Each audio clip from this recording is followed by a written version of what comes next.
We might be quite royally screwed. Immigration could be zero, but if you go to hospital and have a bad experience, you're going to blame it on people who weren't born here. Immigration could be zero, but if someone cuts you up in traffic and flicks you the bird afterwards and they, quotes, look a bit foreign, end quotes, you're going to blame immigration.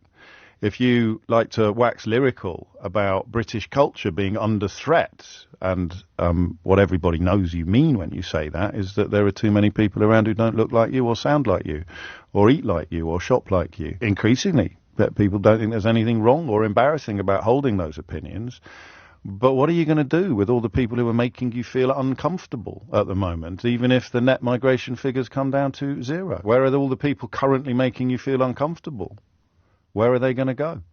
And that's why I worry, and this is why I use the phrase, which I don't use often, royally screwed.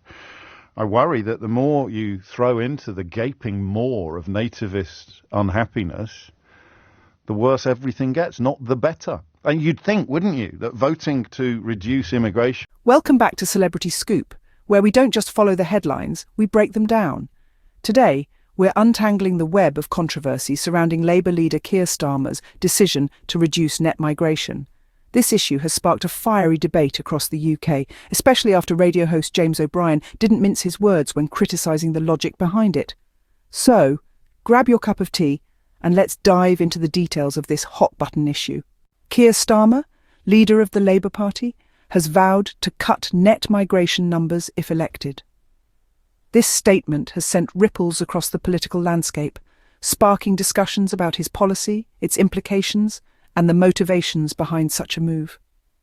Starmer's decision to reduce net migration seems to be a strategic attempt to recapture voters who are concerned about immigration, public services, and social cohesion. The policy echoes a message we've often heard from the Conservative government, suggesting that Starmer may be veering towards a more right-leaning stance. Yet in trying to appeal to these voters, Starmer may be risking a significant political blow. The groups that view migration as an essential part of the UK's economic and social fabric could feel alienated by this policy. These groups argue that migrants contribute to the country's growth, diversity and cultural richness. Starmer's policy is not without its critics.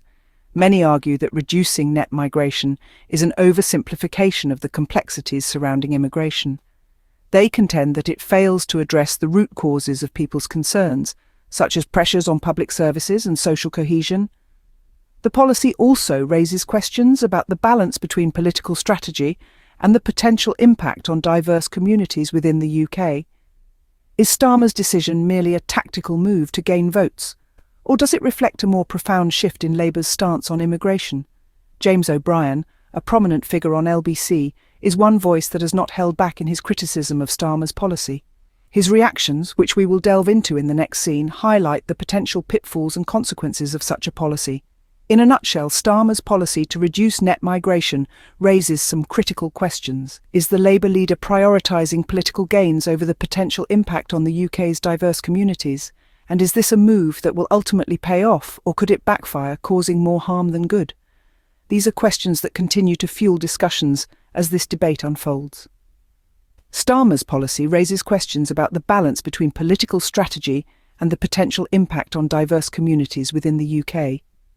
As this debate continues, it will be interesting to see how Starmer responds to these criticisms and whether his stance on migration evolves in response to the ongoing discussions. James O'Brien didn't hold back when calling out the dangerous logic behind Starmer's policy. This is not surprising, given O'Brien's reputation for unflinching honesty. He's the voice on the LBC show that's not afraid to ruffle feathers, and this time he had his sights set on Starmer's pledge to cut net migration. O'Brien's reaction was passionate, to say the least. He labelled Starmer's policy as a ticking time bomb for the UK, arguing that reducing net migration might pacify some voters in the short term, but would ultimately lead to long-term damage. His words, "We're royally screwed," were not just a sign of his frustration, they were a stark warning. He was essentially saying that reducing people to mere numbers on a chart is a dangerous game that could blow up in our faces. But O'Brien's criticism didn't stop at Starmer's policy. He took the conversation a step further, highlighting the deeper implications of such a stance on immigration. He asked, Even if the net migration figures come down to zero, where are all the people currently making you feel uncomfortable going to go? With this question, he was calling out the hypocrisy at the heart of anti-immigration rhetoric. James O'Brien continues to challenge the deep hypocrisy that lies at the heart of anti-immigration rhetoric. His pointed commentary unveils the uncomfortable truth that lies beneath the surface of the migration debate. He's not just talking about policy here, he's talking about people, real people, who have come to the UK to build lives, to work, to study, to contribute to the rich tapestry of British society. His words pose a stark question. If the discomfort is with immigrants already here, then even if net migration drops to zero, what changes?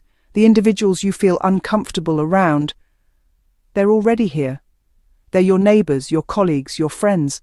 They're part of your community, contributing to your schools, your hospitals, your local economy. So what happens then? Where do they go? These are questions that Keir Starmer has yet to provide an answer for. But O'Brien's critique goes beyond just hypocrisy. He raises a concerning point about the potential consequences of such a stance. By pandering to anti-immigration sentiment, are we not just deepening the divisions within our society? Are we not fostering an environment of exclusion rather than inclusion? Are we not sacrificing the very principles of compassion and acceptance that define us? And it's not just about the social impact. O'Brien raises a crucial point about the economic implications as well. Immigrants play a vital role in the UK economy. They fill essential roles, they pay taxes, they contribute to the GDP. By reducing net migration, we risk weakening our economy. We risk losing the diversity that fuels innovation and growth. But perhaps the most potent part of O'Brien's critique is the warning he issues. By validating the fears of those obsessed with migration numbers, we risk feeding a beast that may eventually consume us. We risk creating a cycle of fear and division that is not easily broken. O'Brien's critique suggests that Starmer's policy may be sacrificing Labour's traditional stance of inclusion and compassion. It's a powerful warning, and one we would do well to heed. For in the end, the cost of division may be far greater than any perceived gain. O'Brien's point isn't just about morals, it's about strategy. It's about the political chess game that's unfolding before our eyes. It's about the potential repercussions that could arise from a policy that attempts to appease a certain demographic at the expense of another. James O'Brien is warning us that this strategy, adopted by Keir Starmer, may not only fail to deliver the desired results, but could also trigger a backlash that could be detrimental to the Labour Party. O'Brien's argument is that Starmer's policy could be a tactical error. He suggests that the people who are deeply fixated on migration numbers are unlikely to be satisfied with any reduction. They are not a demographic that can be easily won over. Once you validate their fear, you feed it and it grows, becoming a beast that's almost impossible to tame. And in the process, you risk alienating a large portion of your base. In the unforgiving game of politics, this could be a fatal mistake. The Labour Party has always been a champion of inclusion, diversity and compassion. It has been the voice for the voiceless, the defender of the marginalised. By adopting a policy that appears to deviate from these core values, Starmer risks losing the trust and support of those who have traditionally looked to Labour for representation. The more this debate intensifies, the more voices are joining the chorus, questioning the wisdom of Starmer's policy. They're asking whether reducing migration actually solves any of the issues it's purported to address, or whether it merely serves to deepen the divisions within society.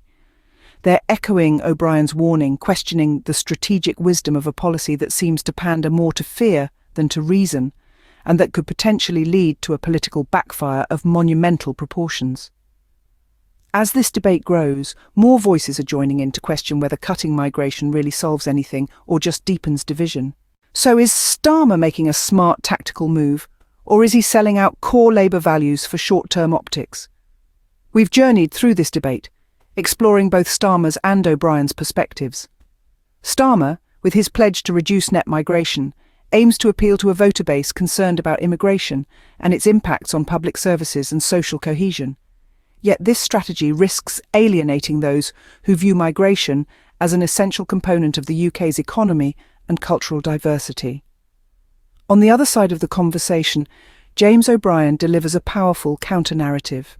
He warns us of the dangers of reducing people to mere numbers, of the deep-seated hypocrisy in anti-immigrant rhetoric. O'Brien questions the effectiveness of Starmer's strategy, suggesting it might only fuel the fears it seeks to placate. Moreover, O'Brien raises a valid concern about the potential political fallout. By courting those obsessed with migration figures, Starmer may find himself consumed by the very fear he's trying to appease. It's a delicate balance of political strategy and moral responsibility. In conclusion, this debate is not just about policy. It's about people, their fears, their realities, and the society we want to create. It's about whether Labour's traditional values of inclusion and compassion can coexist with the political realities of today. Thanks for watching Celebrity Scoop. Don't forget to like, subscribe, and comment your thoughts. Do you agree with James O'Brien? Is Keir Starmer on the wrong track or just being realistic? Let's talk about it.